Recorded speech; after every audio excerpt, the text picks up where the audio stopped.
Hey guys, Martin here. Feeling a bit under the weather this week, actually. Not because of depression or anything like that. Because I'm sick. I have a bit of a throat problem right now. I don't know if you can hear it very well. I'm speaking quietly just so it doesn't exacerbate things, but I've got a very gravelly voice right now. I tried recording some Yu-Gi-Oh! Bridge stuff earlier, I think a couple of days ago, and Mariana was listening to it, and she said Marek sounded really gravelly. He sounded much deeper than usual, and I didn't believe her, but then my throat started acting up, and so that's become kind of a problem. I apologize if I sniffle or sneeze or cough, or if I get my germs on you somehow through this video. I do apologize. But it's been a good week. It's been a really good week actually for me. I don't. This video isn't going to be super long just because I'm trying not to aggravate my voice or my throat too much.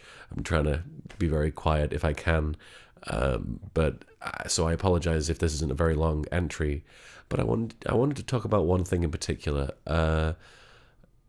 I I remember when this series started, and there was a lot of positive response to it when it started, and I do appreciate that. I do appreciate the fact that people were interested and were very, I don't want to say approving, but people were very receptive to the idea that I would want to talk about having depression and the fact that, someone in, I hate to say my position, but somebody who is a personality who is out there on the internet.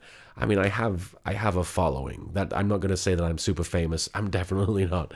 But there are people who look at me and who look to me as a source of comedy, entertainment. I don't know, but the idea that somebody in my position would choose to use their platform to talk about this subject of being mentally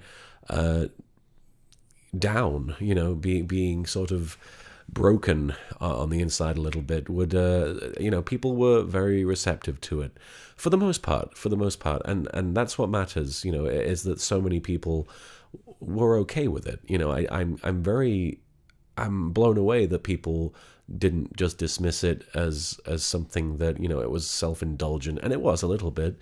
But the reason I wanted to start talking about it was because I feel like one of the reasons people suffer more, I don't think it's one of the reasons people suffer from depression, period, but one of the reasons depression has such a drastic effect on people is that we can't talk about it because we feel like it'll be something to be ashamed of, and we feel like people will be like, well, just cheer up, just get over it.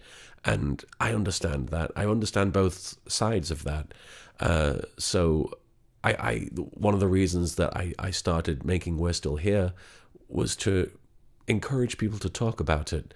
And somewhere along the line, I think I want to say around like the 30th entry or so, people were like, well, when is he going to stop talking about it? And they are right. They have every right to say that.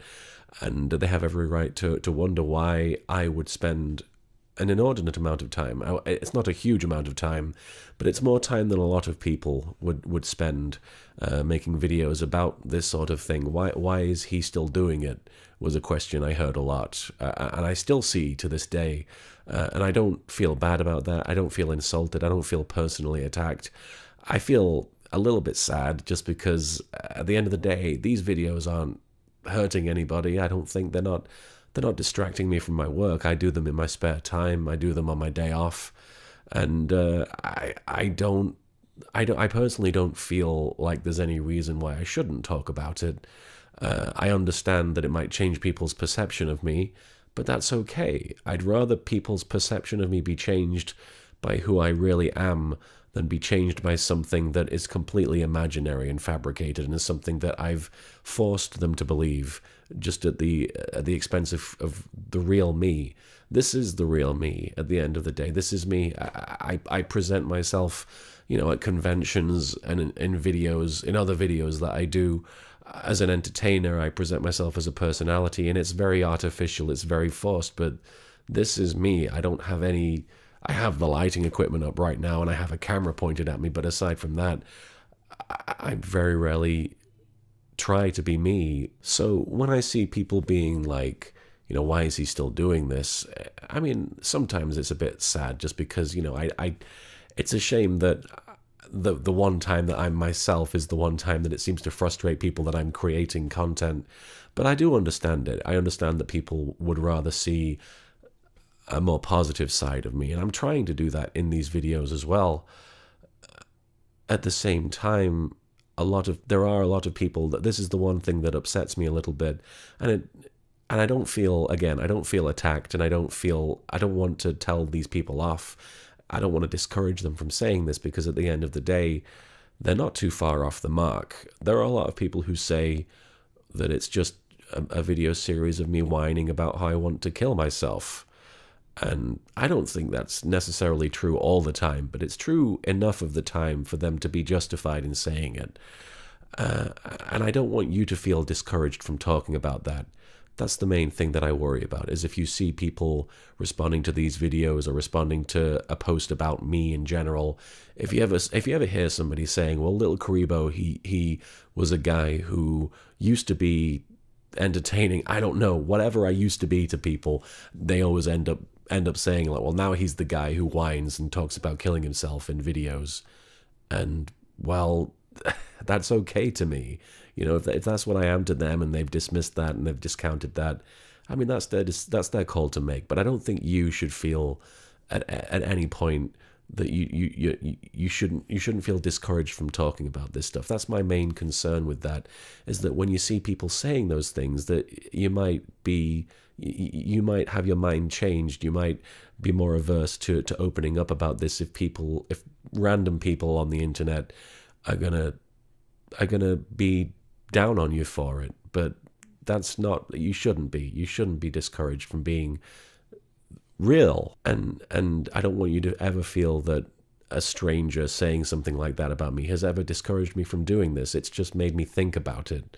It's just made me think. And that's not a bad thing. And that's why I don't feel necessarily all that bad that people are saying those things. I feel that they have the right to say it, and I feel that I have the right to say what I'm saying in these videos. But having said all that, I did want to acknowledge the fact that people do have that perception of me, and I understand it. And I believe that for a time they were right. For a long time, all I could think about was wanting to kill myself, which is difficult to admit, and it's difficult. I mean, it's not something that I haven't admitted before. It's just difficult to just put it out there on the table and just be like, that's how I was for a while, for a long time, to the point of affecting my relationship and affecting my friendships with people and affecting me on a very, very, powerful scale. All I could think about for a time in my life was how I would kill myself and how I would die. Not even necessarily killing myself, but dying and just being gone and not being anybody's problem anymore. That was the thing that I would think about and talk about in these videos. And that's been gone for a while now. It's been a while since I've been feeling that. And I wanted to acknowledge that. And I know that I've been acknowledging a lot of my recovery and a lot of my improvements over the last several entries. And I've apologized every time, but I'm not going to apologize for this. I don't think about dying. I don't think about killing myself anymore. I don't think about how I'm going to die. I think about how I'm going to live. I think about how I'll live and how I'll get through this and how I'll still be here decades from now. And how I'm not going to make it vague or confusing. I'm not going to make people wonder if I'm happy. I'm not going to make people wonder if I'm doing okay. I'm not going to make people wonder. I'm not going to allow people wonder if I'm enjoying my life and if I'm okay and if I'm happy with everything in my life. I'm going to make sure people know that I am. I'm going to make it so that people know. I'm going to make it so that people complain more about the fact that I'm too happy with the way things are. I'm going to make sure people talk about that rather than talk about how all I do is whine. Because the real me, the person who I am, how I really feel, I want to live. I want to know what that's like. Well, that's all I can really afford for this week. I think I'm going to give my voice a rest. But thank you for watching, and thank you for listening. And if you're going through something, if you're going through a difficult patch, if you're feeling things that you feel it's difficult to acknowledge and difficult to talk about, it is difficult, but it's not impossible. And believe me, opening up and talking to somebody, it makes the world of difference. And they might not acknowledge or appreciate or even understand what you're going through. But it's important to start talking about it, in my opinion. It's important to start the conversation, because otherwise it never starts, and then it never ends. And it's a conversation you have with yourself, and there's no way out of that one. Anyway, I think I'm going to go. Thanks for tuning in. I'll see you next time.